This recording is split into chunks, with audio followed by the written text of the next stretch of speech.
sa paglambo na sa atong simbahan kining Kristiyano nga pagtuo o ibutang tag Katoliko, nahitabo gyud ang mga panagbangi hangtod karon na agining panagbangi gani mo resulta sa gitawag og schism or schismatic kanibang pagka magbuwag ba mo nang panahon sa atong patron si San Vicente Ferrer, nahimong tulo o duha ka Santo Papa ang ni-claim na sila maoy Santo Papa, na gining kontrobersiya tungod sa mga kaning pagpanabot yakin sa may kasagaran magbangi kanig yung gitawag nato ang moderno o ang naandan kanang traditional. Hangtod karon mao gyud na nganong ang inyong pista sa San Roque nahimo maning Hulyo nga Agosto man unta ni maoy naandan. Di ba? Ayaw na nag-usba kay maoy naandan. Kusog kay na mosad kita ang naandan sa simbahan sa una mga gitawag nato pa og mga first mga few centuries ang atong dialect sa simbahan inigmisa Latin. Hangtod niabot aning panahon ni Papa Pio X Latin. Gani ang kanta niya kanang Pio X atong kantahon sa ning misa Latin. Niya gitawag nag the language of the church is Latin. Moto ang tanang misa sa una Latin. Si Papa Pio maoy nag-initiate sa pag-codify sa atong first Code of Canon Law katong 1917 Code of Canon Law. Siya nagsugod ato nga ato ng himuong code ang atong mga balaod sa simbahan. Iyan ang gigather ba niya nisod ang Vatican I.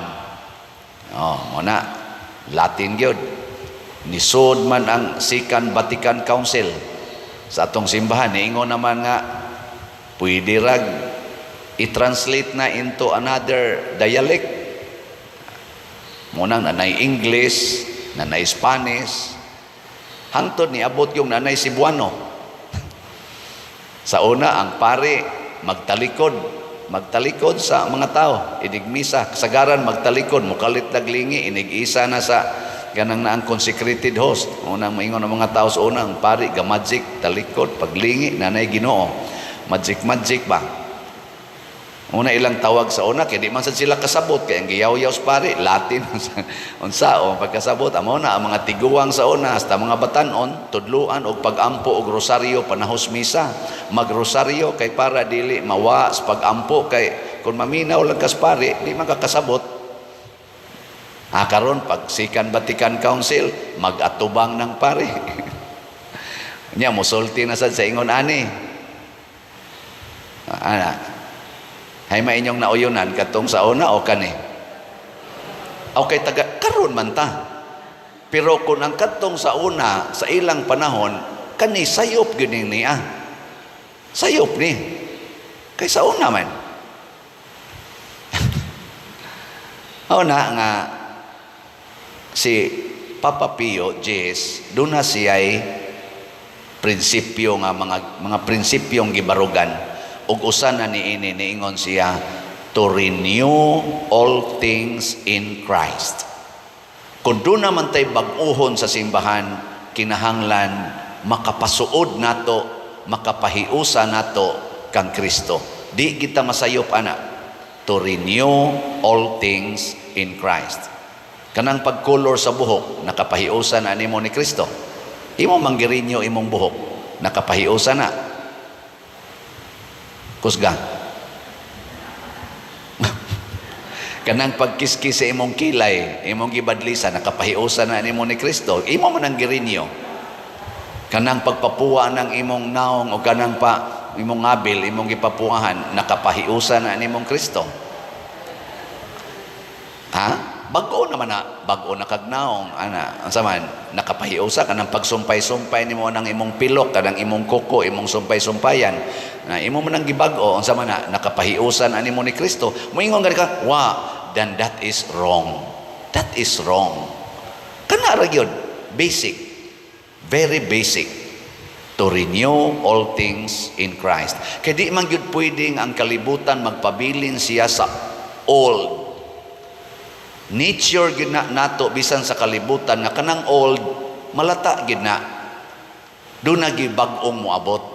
Apan siguro ala nga makapasuod nato sa Ginoo. Makapasuod nato sa atong isig katao. Ikaduhang prinsipyo nga makapatagbaw, makapahatag og katagbawan sa mga taong gigutom sa lawasnon o sa espirituhanong pagkaon. Mao na si Papa Pio ingon siya, nganong di man nato pakalawaton ang tao kada adlaw, nganong ato mang limitan og kausaras usa ka semana, ug mukaon siya kada adlaw. Kaon man kita katulos usa ka adlaw, kaduhas usa ka adlaw, kausas usa ka adlaw. Kana nanong pagkaos Ginoo di ta mukaon kada adlaw. Amo na iyang gialaw ang pagkalawat, frequent communion, daily na communion. Unya iya sang gipaubsan siya nganong nanaman ni buot kani mga 9 anyos, 10 anyos nanaman ni buot nganong huwaton man ginang 12, 15 ang edad o na papakalawaton. Sugda nato sa ubos-ubos na edad.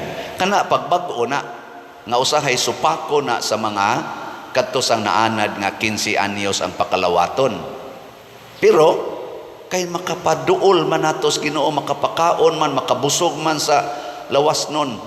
Maubitang moingon din ta, pakumpisala na kay nakasa na kay age of reason. Amo na igdayong communion na agi gitawag sad og first confession. Di ba? Iyan ang balaod. Nga naman, to renew all things in Christ. Unya ko ang naandan sa una magtalikod ang pari, nya karon magatubang na ingnon dai nimong sayop nga wa man ni makababag sa atong kasuod ni Kristo. Di ba? Kung magatubang ang pari, unsa man inyong makita, yawa o Ginoo? Ini gatubang sa pari ba? Depende. Unsa may gilikayan ni Pope Pius nga ang pari magpuyo og yawanong kinabuhi. Magunsa magtradisyonal kay kastanan, Latin gyud imong gamiton, gatalikod gyud kas mga tao, ang imong ritual pinahimutang gyud kaayo kay kunuhay tradisyonal gyud, pero ang imong kinabuhi kusog kay kang mangwartang paria ka, tanang kolekta na ara gyud nimo, ang tanan nga mga gahom ikaw gyud magbuot, di gyud ka masultihan sa imong mga parishioners, way makabadlong nimo kay ikaw gyud magbuot na tanang kwarta imo yung angkonon anha regis imong bulsa. Bisan pag nagtalikod ka, musamot kag kaluod og naong paria ka. Bisan pag obispo ka, di ba? Og mao na giingon diri sa unang pagbasa sa Ginoo ngadto ni pinaagi ni propeta Ezekiel, kamong mga pangulo sa akong simbahan, dili ba kamo may tigpakaon sa mga karnero? Nganong nagpatambok naman hinuon mo sa inyong kaugalingon? Ang karnero nga inyo untang pakanon, inyo naman hinuong giihaw o inyong gikaon. Parabol na siya ba? Kay kami ra ba usahay kaming mga pari, badlungag yung ko ninyo ha? Apil na sad ko ani, usahay na musod gina nako og namo nga kanang kwarta nga inyong gihatag dinhi amo na. Amo ba? Ako na. Ana. Naginas among mentality. Pero ako ginang gisigihag guba. Kaya ang tinuod yung meaning anang tanang kolekta, tanang donations nga inyong gihatag sa simbahan, kamong mga lay, kitang mga nanimba, para na natong tanan. Muna, ako ginang ipacheck ninyo kung ako ray manambok, pero kaning staff nato dinhi na nagluspad ang naong tungod kay way kaon, badlo nga ko ninyo. Padir, nga no man ang imong staff, luspad man kay nagnaong niya, ikaw tambok man kayo. Ana. Pero tanawang atong mga kuan, tanawang atong mga staff, mas tambok kay sa pari. Mas tambok kay sa pari. Kung ang ako rang balay maoy mo nindot, purting nindutan akong balay, mura nagmansyon, bisan sa una, purting gusbatas akong balay, suga lang ganig kandila, unya karon mansyon na akong balay, samtang ang akong mga staff, o ang akong mga parishioners, naa in taon, magpuyuan ang naang balay nga iniguan, muto lang sad, lapos-lapos ang hangin, nya di ra gyud ko magpakabanaan na paghimo, bisag arang-arang na lang nga balay, badlo nga ko ninyo. Pero sa pagkakaroon, kaluoy Ginoo, ubay-ubay nas atong staff nga mas nindot og balay kay kanako. Kaysa tinudanay, wa man gyud ko'y akong balay, wa jud ko magtukod og balay, wa jud mo'y makita nga akong balay. Oh, I have nowhere to lay my head. Yeah, istorya ay. Nganoan, tungod kay ang simbahan, ang kumbinto mo'y akong balay. Sa pagkakaroon, na active pa ko sa pagkapari, pero mo retire naman sa kuaning active service. Mga siguro 65, 68 akong edad, mo retire mangyog ko sa kanini ang active nga pagkapari ba. Kanang tagaan pa kog assignment kay kami, optional na mo nga retirement sa active service, 65 man. Mandatory, wa ko kay baw. Karon 61 ako, ug makaabot ko karong November 24. Punanig mga next year man kuno among reshuffling, di mo 62 na ko. Ug punan ko usa ka term, isi parish priest, 6 years. Human ana, pila may akong edad. Kung makaabot pa 68, adi na ko mudawat og laing assignment. Muundang na ko. Undang na ko. Magpuyo na kong malinawon, maghimo na lang kong payag, adto ko to magpuyo. Aron nga, hatag na sa nas uban. Unang, ang pagpakaon sa mga karnero. Mo bitang niingon diri sa atong tubag sa Salmo, the Lord is my shepherd, there is nothing I shall want. Magbalantay kanako ang Ginoo, wala na'y magmakulang pa kanako. Kita untang tanan, doon na unta tay prinsipyo ana nga gamitonon tas Ginoo pagpakaon sa mga gigutom. Kaluoy Ginoo, gilamdagan ta dinhi, ubay-ubay gitag napakaon. Ubay-ubay sa tag natabang sa atong simbahan. Gani ang Kapilinya di Fatima, nang requesto nato silas Bishop Ruben, Father Lindon o ang WAF dito, nga dili na nila makaya ang 6 million nga kuwang sa ilang bayronon out of second phase nga 24 million nga bayronon, na parsyalan man to sa sobra sa atong first phase. Doon na may sobra nga 13 million katong original gid natong gi-raise katong 2021-22 nga pagsugod gid nato sa Kapilinya, niabot man to mga 40 million ang atong na-raise. Ang nagamit ra ato na aras mga 27 million natukod na ang chapel. Karon pag develop sa atubangan 24 million na nga project, ang 13 million nga sobra gi-partial 11 niya. Pagka May this year naka-partial na sad silag 5 million, naka-raise silag 5 million, na pay mga 6 million nga wap ama-raise. Thanks be to God, niadtong Sabado na-raise na gid nato ang whole nga 6 million. Pakpakan nato ang atong kaugalingon. Di natagbaw na turong kontraktor. Ang kontraktor sa phase 2, wa na siya maproblema kay mabayaran naman siya. Di nakakaon. Karon sa ato dinhing kumbinto. Hapit naman ang mahuman atong kumbinto. Unya, ang atong slot naa pa may kuwang. Wa pa man ni mahalin. Og di ni mahalin tanan atong slots karon sa SBF DAG, pasabot wa nato mapakaon ang contractors. Mukaga ng ilang naong, kay ila naman ang gigastuhag kwarta, ila naman giswelduhan ang ilang mga tao nga nagtrabaho diya, pero sila wala pa kadawat. Lingay mong tupad, ing naluoy kas contractor. Ana, nyag naluoy kas contractor, kitang tanan, mga parishioners din ni San Vicente Ferrer, territorial o kamong mga online parishioners, kung naluoy tas atong contractors, pagsiparit lang og 500 pesos karong si manaha. Pagtigom og 500 pesos karong si manaha, or set aside 500 pesos this week, nya ipadala na din hinato in a form of buying slots, pinaagi aning atong online nga mga kuan, kwarta padala, banking, online banking, or sa atong GCash. Nga atong GCash karon dili na ko available kay puno na. Murag si Brad Loloy available pa. Si Bernardo Jacobi, Hinara Laborte, makita man ninyo diha sa atong kuan, Edna Barosa, na mao na itong mga official persons, official GCash accounts. Makita na ninyo kung GCash inyong ipadala. Karong si manaha, hatag lang tag 500 pesos, and then next week busog na ang atong mga contractors. Ato maginang ibayad. Di man na nato langan-langanon. Daghan kay ito akong gipangpilmahan nga mga collection note. Daghan kayo.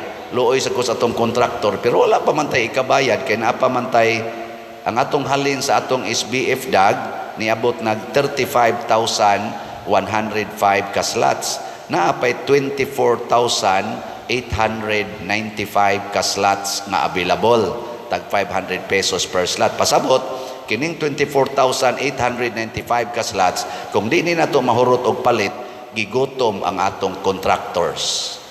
Anao lang nato pagsabot. Nya ato ni silang pakanon, kay mao man ni ang simbahan, dili matingali kayo sakit sa atong bulsa ang paghatag og 500. Nya I will assure you, kung inyo nang ipadadin hinato, dili gina mudagan ngadto padong sa akong bulsa. Anha gina padong sa atong simbahan. Kay hasta ako mopalit man sa kog slot out of my stipend.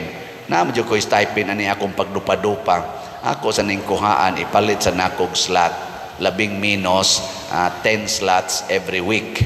Ako lang ning i-disclose ninyo bisag kunuhay murag mapagarbo na hinuon just to tell you nga dili ko manghilabot anang mga slots nato. Mudugang pagani ko. Kanang kapilinya karon atong nahurot man ang 6 million. Kada semana naghatag sa kudyag labing minus 5 slots para sa kapilinya nga slots. So kada atong May, so niabot nag 3 months natong pag-raise. May, June, July, August. 3 months. Sugod man tag May. Salamat kayo ni Ana. Mauna, kung magbag-o man ta, baghoon ang pizza sa pista, baghoon ang adlaw sa pista, baghoon ang atong pamaagi sa dialect, baguhon ang atong mga edad sa mukalawat. Hasta gani ka ng pagkalawat, unsa man kamot, bakba, luhod, barog. Di na mo'y mumatter. Ang mumatter sa imong pagkalawat, wa ba kay sala diha sa imong kasing-kasing. Kay kung naa kay sala sa imong kasing-kasing, maunay tinuod nga desecration. Dili ang pagkalawat sa bakba, ang pagkalawat sa kamot, ang pagkalawat nga magbarog, ang pagkalawat sa magluhod mao'y mumatter. The matter is the heart. Cleanse your heart and then receive Holy Communion, either mouth, hands, or unsa diha. Basta imo nang gibuhat tungod kay ang imong kasing-kasing andam mo dawat. Pero sige kag luhod, ba pag ka mo pakalawat, pero libakira kay kastanan, libakiro kay kastanan, naapa kay gidumtan, hangol kay kanang kwarta, brunda-brunda pa kang kalawat dire. Nya sige day kang kontra ng imong bana, wa ka kapasaylo, hastang iyang kabit imo yung gikondem, imo pang tunglohon, ayaw na lagkalawat, oy, wa kay kapuslanan. Renew your heart in Christ. Di ba?